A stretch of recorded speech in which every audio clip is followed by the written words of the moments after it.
अकेली ही रह जाऊंगी, लेकिन इज्जत तो रहेगी ना बच्चों। ये ज़ेबा बाजी का घर है। दीन ने आपको सहूलत दी है तो अपने अपने घोंसले बनाते जाएंगे। जमाल साहब, सुबह कर मैं जब साथ गए थे तो उन्होंने इनकार कर दिया था। अबू से मिल के आ रहे हैं। किससे भेजा? लेकिन इस सब में तुम कहाँ?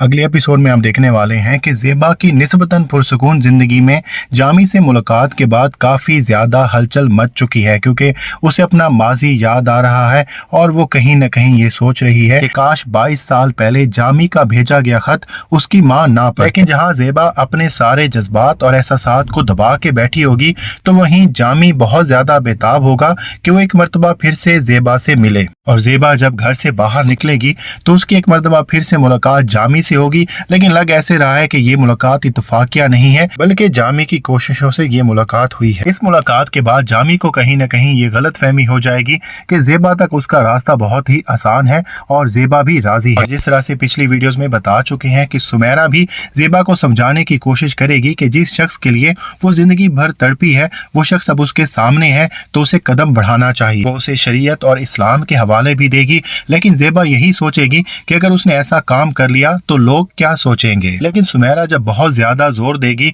तो ज़ेबा ये बात कहकर टाल देगी कि फिलहाल वो जवेरिया की शादी करना चाह रही है। उधर जामी जो ज़ेबा से मुलाकात के बाद थोड़ा ज्यादा ही जल्दबाजी का मुजाहरा कर रहा है, वो ज़ेबा के घर पर फूल और कुछ गिफ्ट्स भिजवा देगा जो कि सबूक रिसीव करेगा, और वो जब घर ले जाएगा तो जवेरिया को ये गलत फहमी होगी कि उसके ससुराल की तरफ से ये गिफ्ट्स आए हैं। सबूक को जमाल से मिलने के बाद ही थोड़ा बहुत शक हो गया था और अब उसका शक यकीन में बदल चुका है, लेकिन वो फिलहाल अपनी माँ से किसी भी किस्म का एतराज नहीं करने वाला, बल्कि जिस तरह से हमने पिछली वीडियोज में बताया है कि वो अपनी माँ का साथ देने वाला है। दूसरी तरफ ज़ेबा यही सोच रही है कि अगर उसने जमाल को जरा सा भी इशारा दिया और उसे कोई भी उम्मीद जागी तो उसके घर पर फौरन ही रिश्ता भिजवा देगा, जिसकी वजह से बच्चों और जमाने के सामने ज़ेबा की इज्जत बिल्कुल भी नहीं बचेगी कि वो इस उम्र में इस तरह के काम कर रही है।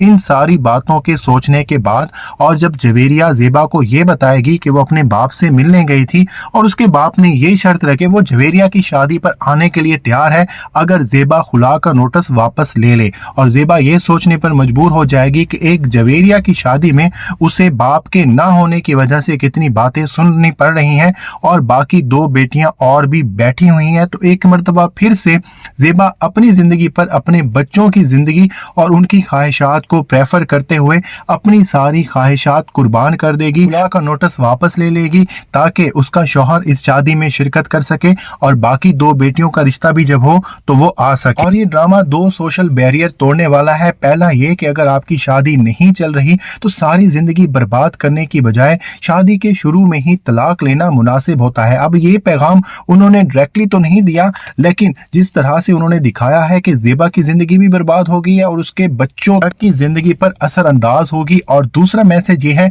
कि अगर आप यही सोचते रह जाएंगे कि जमाना क्या सोचेगा और अपनी जिंदगी के बारे में नहीं सोचेंगे, अपनी ख्वाहिशात को कुर्बान कर देंगे, तो उससे भी आपको नुकसान ही होने वाला है। इसलिए इस ड्रामे की एंडिंग हमें यही लगता है कि एंड पर ज़ेबा और जमाल की शादी होने वाली है। ठीक है, वो खुला का नोटिस वापस लेने वाली है, लेकिन आगे चलकर आप ये भी देखेंगे कि जमशेद जो है वो बहुत ही इबरतनाक मौत मरने वाला है। वो अपने फ्लैट में अकेला ही मरेगा। उसने सारी जिंदगी यही सोचते हुए गुजारी कि वो जिंदगी में कोई बहुत बड़ा बिजनेस करेगा और एक न एक दिन बहुत बड़ा कारोबार करेगा, लेकिन वो कुछ भी नहीं कर सका और अपने फ्लैट में ही उसकी मौत वाकई होने वाली है। और जिस तरह से हम आपको पिछली वीडियोस में बता चुके हैं कि सबूक अपनी माँ का साथ देगा, बल्कि ना सिर्फ सबूक बल्कि उसके तीनों बच्चे उसकी माँ ज़ेबा के साथ खड़े होंगे, क्योंकि ज़ेबा ने सारी जिंदगी अपने बच्चों के लिए अपने सारे सपने कुर्बान किए हैं। तो बच्चों की बारी है जो कि माँ के साथ खड़े होंगे और माँ को वो खुशियां दिलवाएंगे जो माँ का हक था।